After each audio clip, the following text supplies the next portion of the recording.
እንደምታዩት ዋው ስኩን፣ ያ ስኩን፣ አሊፍ ስኩን የስኩን ምልክት አልተቀመጠባቸውም። ምክንያቱም የመድ ፊደላቶች ሲሆኑ የስኩን ምልክት አይቀመጥባቸውም። በመቀጠል ሁለቱን የሊን ፊደላቶች በምሳሌ እንይ። ዋው ስኩን ከፊት ለፊቷ ፈትሐ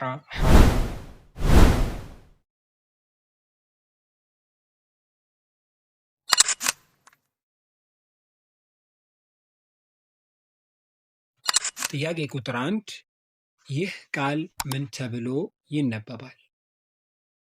በምስሉ ላይ እንደምናየው ሐምዛ ፍትሐ ሆኖ ነው የመጣው። አ ሚል ድምፅ ይኖረናል። ባ ከስራህ ቢ ነው፣ አቢ ይኖራል። ዳል ፍታቴን ደን አቢደን ስለሆነ ትክክለኛ ምላሽ ሲ አቢደን ነው። ይህን የመለሳችሁ ማሻአላህ። ጥያቄ ቁጥር 2 ይህ ቃል ምን ተብሎ ይነበባል ነው የሚለው። ጂም ዶመህ ጁ አለን። ከዛ ሚም ከስራ ሚ ጁ ሲደመር ሚ ጁሚ። አይን ፈትሐ ነው ጁሚ ዓ ይሆናል። ምላሻችን ዲ ጁሚዓ ነው። ይህን የመለሳችሁ ማሻአላህ። ሶስተኛ ጥያቄ ይህ ቃል ምን ተብሎ ይነበባል ይል ነበር። በምስሉ ላይ እንደምታዩት ዋው ፈትሐ ነው፣ ቃፍ ፈትሐ፣ ወቃ ባ ፈትሐ ነው፣ ወቃበ። ትክክለኛ ምላሻችን ኤ ወቃበ ይሆናል። ይህን የመለሳችሁ ማሻአላህ። መድ ማለት በቋንቋዊ ትርጓሜው መጨመር ወይም መወጠር ማለት ሲሆን በተጅዊድ ምሁራን አተረጓጎም ደግሞ የመድ ፊደሎች ላይ ድምፅን ማስረዘም ማለት ነው። ሶስቱ የመድ ፊደላት የሚባሉት አሊፍ ስኩን፣ ዋው ስኩን እና ያ ስኩን ይባላሉ። እነኚህ ሶስቱ የመድ ፊደላት መድ ለመሆን የራሳቸው የሚያስፈልጋቸው መስፈርት ይኖራል። አንድ ባንድ እንያቸው። የመጀመሪያው አሊፍ ስኩን ይባላል፣ ወይም አሊፍ ሰጊራ በሚለውም መጠቀም እንችላለን። አሊፏ ትንሽ ሆና በምትመጣበት ጊዜ ይህ አሊፍ ስኩን ወይም አሊፍ ሰጊራ መድ ለመሆን ከፊት ለፊቱ የሚመጣው ፊደል ፈትሐ ሐረካ ሲይዝ መድ መሆን ይችላል ማለት ነው። በምሳሌ ላሳያችሁ። ኑን ፈትሐ አሊፍ ስኩን ና ይላል። ካያችሁት ከአሊፍ ስኩኗ በፊት ኑን የምትባል ፊደል መታለች። ለሷም ፈትሐ የሚባል ሐረካ አላት። የዚህን ጊዜ አሊፍ ስኩኗ መድ ትሆናለች። ና ብለን አስረዝመን እንቀራለን ማለት ነው። ይህ ተመሳይ ነው በአሊፍ ሰጊራም ጊዜ ማለት ነው። ኑን ፈትሐ አሊፍ ሰጊራን በምንበት ጊዜ ና ብለን እንቀራለን ማለት ነው። ሁለተኛው ደግሞ ዋው ስኩን ነው። ትንሽ ሆና ስትመጣ ደግሞ ዋው ሰጊራ ብለን እንጠቀማታለን። ይህ ዋው ስኩን ወይም ዋው ሰጊራ ከፊት ለፊቱ የሚመጣው ፊደል ዶመህ ሐረካ ከያዘ መድ ይሆናሉ ማለት ነው። በምሳሌ ላሳያችሁ። ኑን ዶመህ ዋው ስኩን ይላል። ከዋው ስኩን በፊት ኑን የምትባል ፊደል መታለች። ይቺ ኑን የምትባለው ፊደል ዶመህ የሚባል አናባቢ ይዛ ተገኝታለች። በዚህን ጊዜ መስፈርቱ ስለተሟላ ዋው ስኩን መድ ትሆናለች። ኑ ብለን እንቀረዋለን ማለት ነው። ዋው ሰጊራን በሚሆንበት ጊዜ ተመሳይ ነው። ኑን ዶመህ ዋው ሰጊራ ኑ፣ በዚህ መልኩ ይቀራል ማለት ነው። ሶስተኛውና የመጨረሻው ደግሞ ያ ስኩን ነው። ያንሳል በትንሿ ስትመጣ ደግሞ ያንሳል የምትባለው ምልክት ያ ሰጊራ እንላታለን። ያ ስኩን ወይም ያ ሰጊራ መድ ለመሆን ከፊት ለፊቱ የሚመጣው ፊደል ከስራ ሐረካ መያዝ ይኖርበታል ማለት ነው። በዚህን ጊዜ ያ ስኩን መድ ይሆናል። ለምሳሌ ላሳያችሁ። ኑን ከስራ ያ ስኩን ኒ ይላል። ካያችሁት ደም ከያ ስኩን በፊት ኑን የሚባል ፊደል መጥቷል። እሱም ከስራ ሐረካ ይዟል ማለት ነው።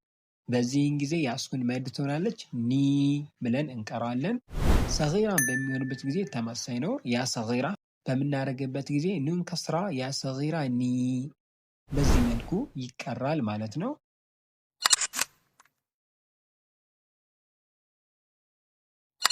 የሊን ፊደላቶች ሁለት ናቸው። ዋው ስኩንና ያ ስኩን ከፊት ለፊታቸው የመጣ ፊደል ፈትሐ ሐረካ ይዞ በሚገኝበት ጊዜ ነው።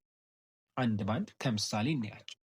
የመጀመሪያው ዋው ስኩን ሲሆን ከእርሱ በፊት የመጣው ፊደል ፈትሐ ሐረካ ይዞ በሚገኝበት ጊዜ ነው። በምሳሌ ስናየው ነው የሚለው ጋር ኑን ፈትሐ ዋው ስኩን አለ። ከዋው ስኩን በፊት የመጣው ኑን ፊደል ፈትሐ ሐረካ ይዞ መጥቷል። ይሄኔ ሊን ይሆናል። ነው ብለን ቆረጥ እናደርገዋለን። ድምፁን ነው ብለን አናረዝምም ማለት ነው። ሁለተኛው ደግሞ ያ ስኩን ከእርሱ በፊት የመጣው ፊደል ፈትሐ ሐረካ ይዞ በሚገኝበት ጊዜ ነው። በምሳሌ ስናየው ኑን ፈትሐ ያ ስኩን ነይ ይሆናል ማለት ነው። ማለትም ከያስኩን በፊት ኑን የሚባል ፊደል መጥቷል። እሱ ደግሞ ፈትሐ ሐረካ አለው ማለት ነው። ይህ በሚሆንበት ጊዜ ድምፁን አጠር አድርገን እንቀራለን። ነይ ብለን አናራዝምም እንደ መድ ፊደላቶች ማለት ነው። ምክንያቱም ይሄ የሊን ፊደል ነውና ማለት ነው።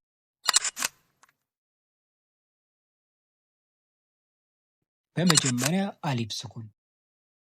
አሊፍ ስኩን ከፊት ለፊቷ ፈትሐ በሚመጣ ጊዜ ነበር ያለው።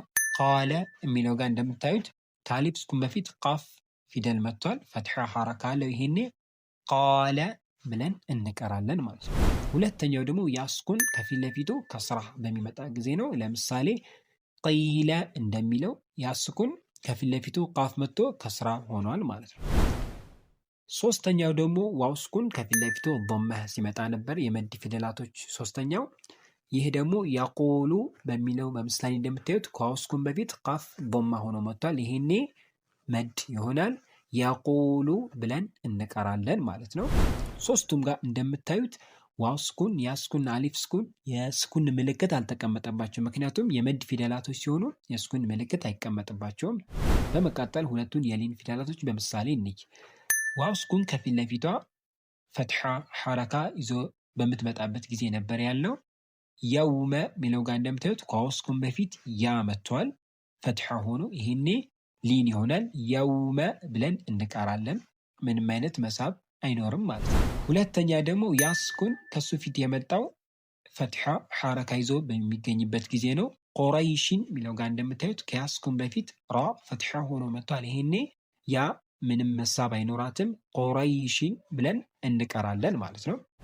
እዚህም ጋር በደንብ ካስተዋላችሁ ያስኩንና ዋስኩን ስኩን ምልክት አላቸው። ይህ ማለት የሊን ፊደላቶች በሚሆኑ ጊዜ የስኩን ምልክቱ ይጻፋል። የመድ ፊደላቶች በሚሆኑ ጊዜ ግን የስኩን ምልክቱ አይጻፍም። ይህ ቁርአን ላይ በደንብ መለያ ይሆናችኋል። በደንብ ይህን ነገር ያዙት። ቁርአንን በደንብ ያጋራላችኋል።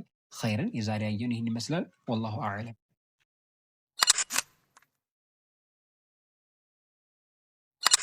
ጥያቄ ቁጥር 1 መድ ማለት ምን ማለት ነው?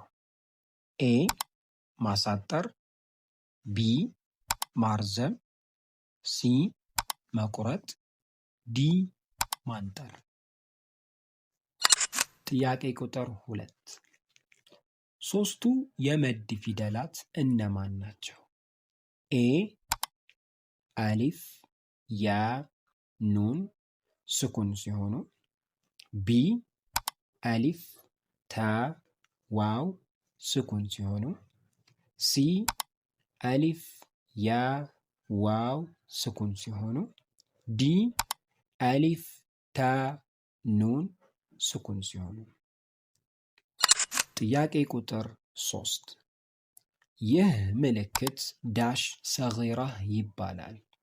ኤ አሊፍ ሰጊራ፣ ቢ ዋው ሰጊራ፣ ሲ ያ ሰጊራ፣ ዲ መልስ የለም። ጥያቄ ቁጥር 4 ዋው ስኩን መድ ለመሆን ከፊት ለፊቱ የመጣው ፊደል ዳሽ አናባቢ አሊያም ሐረካ መያዝ አለበት።